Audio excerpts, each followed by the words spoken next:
Alrighty then. Hello there, and welcome to a very long-awaited deck profile. This has, especially in the past couple weeks, been by far the most requested deck profile, given obviously the hype that the Blue Eyes White Dragon holds. So yeah, I am gonna go ahead and showcase my Bystial Blue Eyes deck.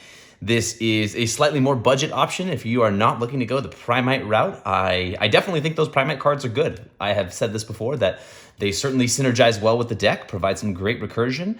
However, I think the Blue Eyes strategy benefits from the Bystial engine, frankly, a little bit more. There are some really cool plays you get access to by playing Bystial cards, not to mention the recursion and recyclability that those provide.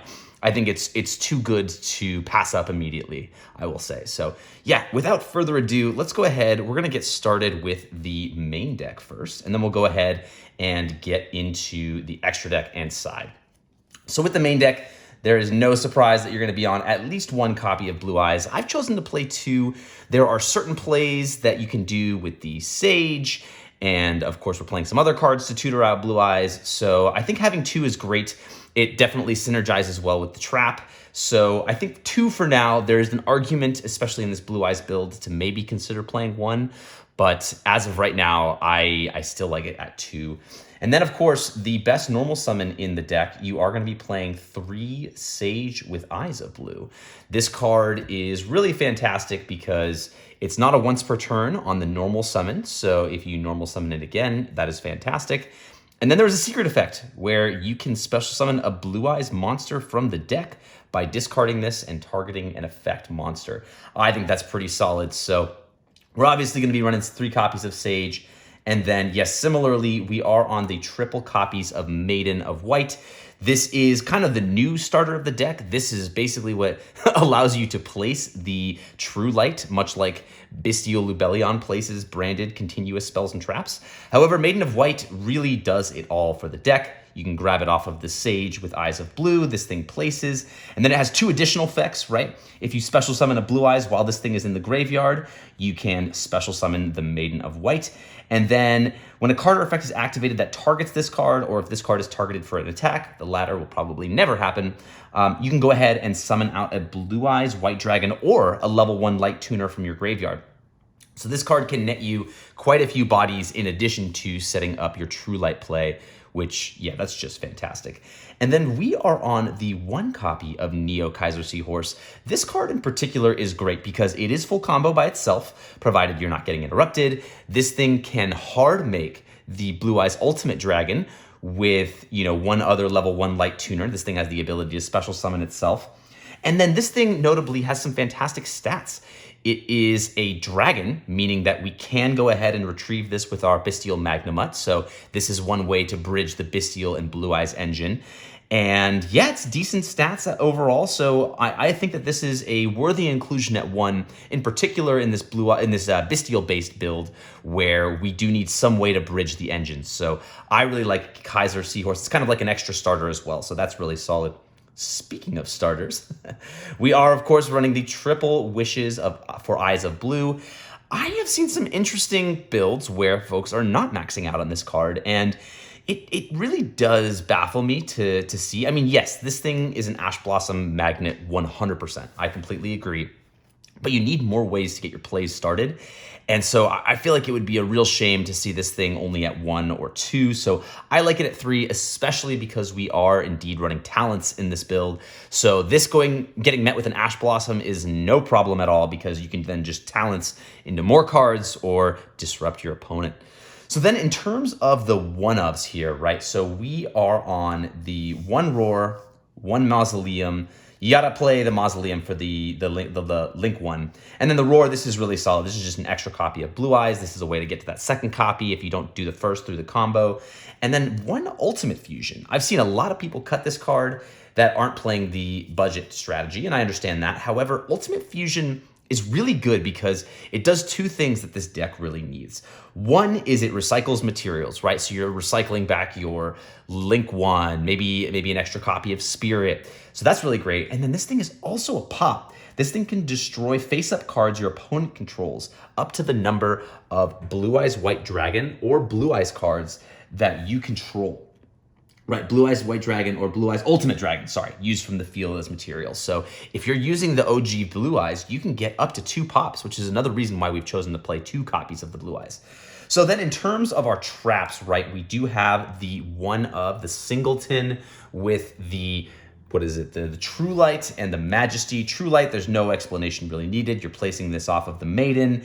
This thing, you know, you can have this going first and you can just set this and play on your opponent's turn if worst case. So it's definitely not the worst card to draw. You of course can negate this thing with your Blue Eyes Spirit Dragon's effect. So always good to climb into your Blue Eyes Spirit Dragon first before using the True Light, just to play around Ogre a little bit better. There will be times where you can't do that, but something to note. And then, of course, your Majesty of the White Dragons. This is kind of your extra form of removal, right? Playing 2 copies of the original Blue Eyes makes this even stronger. So I think it's worth considering playing this card. Most people are, so there's really not much more to say besides it does its job. This is the more conservative play, right? If you're going to go ahead and play something off of the True Light or maybe grab something off of the Wishes, sometimes you're just going for this rather than extending and playing into cards like Nibiru. And then to round out kind of the engine with some consistency cards, we do have the Pot of Prosperity. This really is kind of your extra copy of whatever else you need to get your engine started. And then we are indeed on the double triple tactics talent. So this is why I'm playing 3 copies of Wishes as well. I'm more than welcome to, I would welcome my opponent to hand trap me with the monster effect. Or of course going second, this is just as strong playing into, let's say, a Ryziel detonator or the like. So I personally really like running 2 copies of talent in the main still. I've seen a few people cutting that from the main and relegating it to the side, which makes sense of course, but I am personally a fan of this thing in the main deck. And then I will go ahead and showcase our Bystial engine, which is quite heavy here. So we are on the triple Lubellion. This thing is great because it's obviously baiting your hand traps from opponents, right? If your opponent ashes this, and you'll probably want to lead with this before letting them know that you're on Blue Eyes, that is great. You've then cleared the way to activate your Wishes. And then should this thing make it all the way to getting itself onto the field by tributing a level 6 or higher Dark Dragon, you're then going to go ahead and place your branded Regained. This is really the other kind of Ultimate Fusion-esque recycling card. This is what allows you to recur your engine. And so being able to put back your extra deck monsters that are light or dark by banishing them with Bystials and then putting them back with the Regained is great. Of course, into Malice, you can put back their own cards.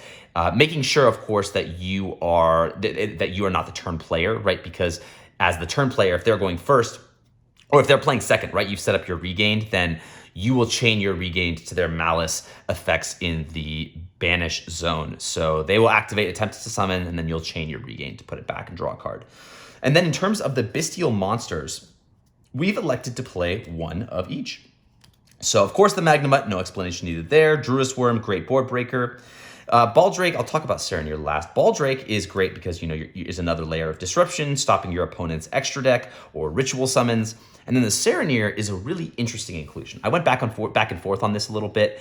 There is definitely an argument to be made where, let's say you would rather play a second copy of Druis Worm. I think that's totally legitimate. The 2 main reasons I'm playing Serenir is, one, the fact that it's another name. You have much of a less of a chance of, let's say, bricking and seeing multiple copies of the same Bystial name, and therefore you can't summon both. These are all extenders in addition to being disruptions against your opponent. However, the second reason I'm playing this is for an extra deck card, which I'll call out when we get there. But yeah, that really does kind of allow this Serenir to function as an extra copy of the Bystial Lubellion. So there is definitely an argument to be made where you play just an extra copy of Druis instead of the Serenir, or cut this for some other utility card. But I figure let's try it out with 1 of each of the Bystials, especially because we can use that Serenir's extra name and as a bridge into the Lubellion should we need it. So that's going to go ahead and wrap up our engines here. So we have a pretty standard Blue Eyes engine with, of course, the inclusion of the Ultimate Fusion. And then we have a heavy Bystial package with, rather than stacking up on multiple copies of the powerful Bystials like Druis Worm, we've gone for 1 of each, which of course can all be brought out with the Regained as a kind of a Reborn-esque effect, and then our Lubellion, which we've chosen to max out. So in terms of our kind of going second hand trap-based cards, we're of course going to be on the triple Veiler This should really be no surprise. And then of course, triple Ash Blossom, mostly for stopping Charmies. You can also ash your opponent's wishes. That always feels good. We are gonna be on a triple Nibiru count here, and then triple Droll and Lockbird, rounding us out to an even 40 cards.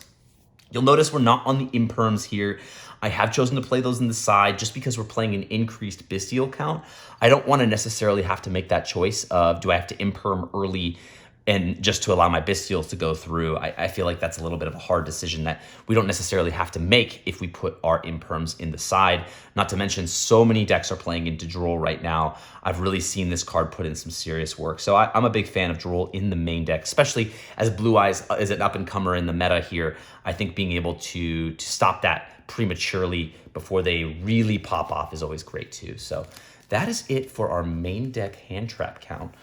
And as you'll notice, we had the 12 here plus the extra 4 Bystials, putting our total hand trap count to 16, which is pretty darn good. So we have that. Now I'm going to go ahead and get into the extra deck, which should clarify some of the deck building choices in the main deck. So we are on the 2 copies of Spirit with Eyes of Blue. I've gone back and forth between playing 2 and 3. There are definitely some plays where you can absolutely play 3, especially when you're trying to make your seal. Spirit's really great because you can use it early to reborn a Blue Eyes from your graveyard, and if that's the only monster you have, if you tribute the Spirit, you have no monsters, so your opponent cannot Bystial you at that point. They'll probably be forced to Bystial your Maiden instead. So that's really great, and then of course, climbing into a seal on turn 1 is always good, especially if you want to play around Nibiru. That is a really solid option. I think this is just a mandatory inclusion. Some people go back and forth on the Lina inclusion. I personally think that Lina has a very solid place in this, not only because can you disrupt your opponent's graveyard by stealing, say, their Blue Eyes cards or their Fiendsmith cards and doing stuff with that, you know, taking their Nibiru in case you get nibbed, but also being able to crash her in does allow you to get your engine started worst case scenario.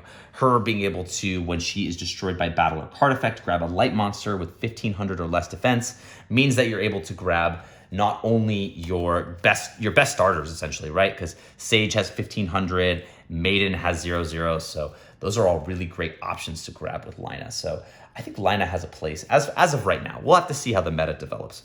And then in terms of our fusion-based cards, the Neo Blue Eyes Ultimate is really only here for the wishes.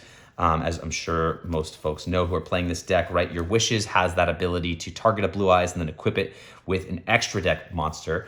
And that is what you're normally equipping there. You're going to be equipping the Neo to give yourself some targeting protection when your opponent tries to target a Blue Eyes monster you control. You can negate the activation and destroy, which is really great. And then a 1 copy of Tyrant Dragon, especially because we are playing the Ultimate Fusion. There is a case where you could be playing 2 of this, and I think that's a very legitimate, because Tyrant has 2 ways to summon it, right? You can fusion summon or special summon from the extra deck by tributing a Blue Eyes equipped with a fusion monster, which is typically that Neo. So that's why many people are still playing this, is they'll just tribute that Blue Eyes and summon this thing out. But of course, we are doing extra plays by being able to use that Ultimate Fusion as a pop and as a destruction interruption for our opponent. So I think Tyrant's really a no-brainer there. And then this is maybe the most controversial side of the extra deck, is we are only running 2 copies of the Blue Eyes Spirit Dragon. Many people have chosen to play 3. And I think that the reason there is because many other decks that aren't playing, you know, lots of recursion, like the Branded Regain, the Ultimate Fusion, those decks run out of resources with Blue Eyes, so they have to be playing 3. But for us, we have the ability to put back cards thanks to the Branded Regained and the Ultimate Fusion that I actually think we can get away with 2. I will need to do a little bit more testing to truly see if that's viable or not, but in the games I've played thus far leading up to it, this deck being released, I actually think that we can get away with 2 for now. You'll notice this extra deck is really, really tight. You know, there's arguments to be made where maybe we cut the Lina or the Neo to increase our Blue Eyes Spirit. But yeah, we're playing also a pretty decent package to summon off of the Spirit. Obviously, the Ultimate Spirit is going to be one of the best things you can summon. We are playing the Lightstorm Dragon as well to remove back row. This thing also has a secret effect where if it is destroyed by battle or card effect, meaning you can crash it into something, you could target any spell or trap in your graveyard and set it, but you cannot activate it unless you control a normal monster. Something to note, but this does recur your spells and traps similarly the Tyrant Dragon has an effect like this for traps, where at the end of the damage step, if this card battled, you can target a trap in your graveyard and set it to the spell and trap zone. So that is pretty solid. 2 ways to recur your spells and traps, and your traps in particular. Then we also are on the Black Rose Moonlight Dragon. This can be summoned with the Blue Eye Spirit because it is a light dragon. However, you can also make this using a tuner and your Bystial monsters, which is really great for returning cards to the hand, which in case of the extra deck monsters, meaning you're putting them back in the extra deck. That's really great. Not to mention this thing can stick around, and then if this thing is special summoned, or if a level 5 or higher monster is special summoned to your opponent's field, you can trigger this effect. So that is really great that there are ways to proactively trigger, or to reactively trigger this on your opponent's turn. Now for a little bit of a spicy card that you're probably only going to be seeing in the Bystial-based versions of this deck, the Quibel. This thing is great because it does provide some much needed utility regarding spot removal. This can remove any card on the field when it's synchro summoned. However, the most important thing about this card is it is a dark dragon, and then it's level 7. So you can use the Serenir and any tuner to make this guy, and then the Serenir will go ahead and dump your Lubellion, and then after you've used Quibel's effect, you can use the Lubellion to summon itself by using the Quibel. So because it is a level 6 or higher dark dragon monster. So this was a card I had to really make some space for, and I'll talk about some of the considerations I made when building this extra deck, just to really kind of flesh out the options I have. And again, this is not set in stone at all. So there are going to be times where maybe we change some things up in this extra deck. I think there's considerations for that. And then just to round it out here, right? So we have our Crimson Dragon package. We're going to use the Crimson Dragon plus the Cosmic Blazar. Now, the biggest argument I've seen is whether or not you're playing the Blazar or the Stardust Cipher. And there's pros and cons to both, right? Cipher is kind of like the Orcust Dingirsu, where it protects each of your cards once per turn from destruction. And Blazar, it's a little bit more versatile because Cipher is a monster negate. Blazar is a card effect or card activation or effect negation. It can stop any form of a summon or an attack. So, you know, I'm trading the extra protection of Cipher for a more generic Omni Negate with Blazar. Blazar also tags itself out. Pros and cons to doing that. So, yeah, I have not done as much testing with the Blazar versus Cipher. I've been mostly testing with Cipher. However, I really do like the utility that Blazar provides. So I think for right now, I'm leaning towards the Blazar. But like I said, nothing is set in stone here. There is just as good of an argument for maybe playing the Cipher instead of the Blazar, or God, if you could find space for it, play both, why not? And then the last card I'm playing is the Typhon here. This is really just because we're still in a Ryzeal format, and I think that this always having access to this is really great. And so that's why I've chosen to include Typhon as our last extra deck card here. So I've already mentioned the Cipher. These are some considerations here for your extra deck, right? There's the Cipher consideration. There's, of course, the extra Blue Eye Spirit Dragon consideration.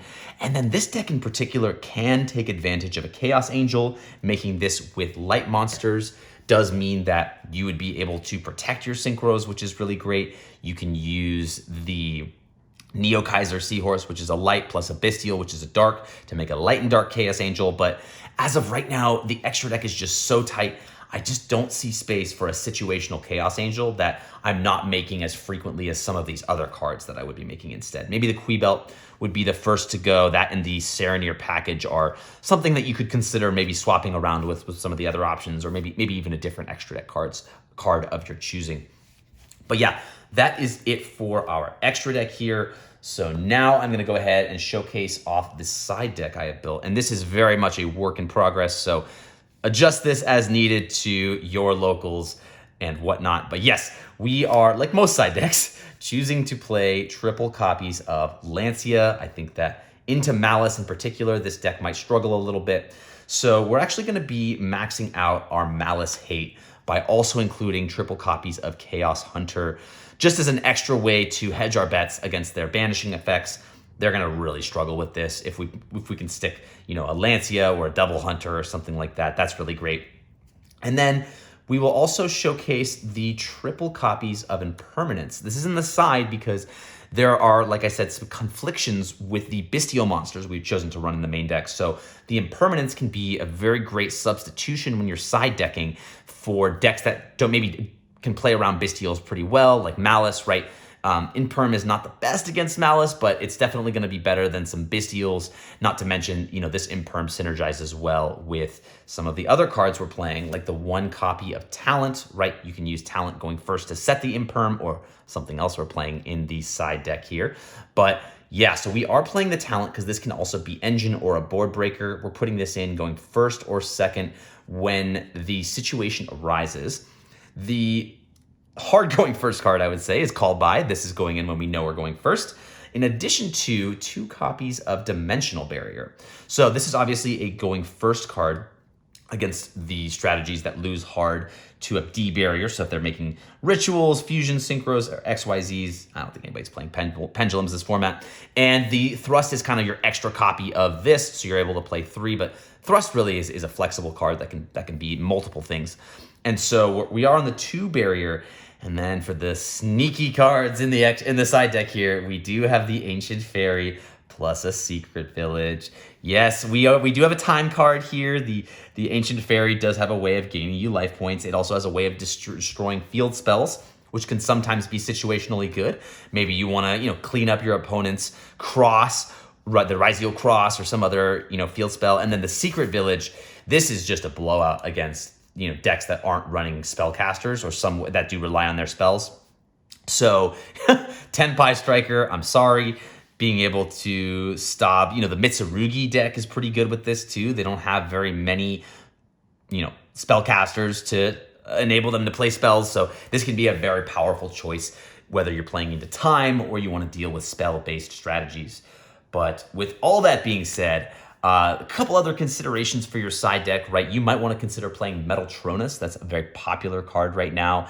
It does synergize going into Malice with your Bystial monsters, right? Dark 2,500 attackers can make Metaltronus pretty good. More copies of D Barrier is always a good thing.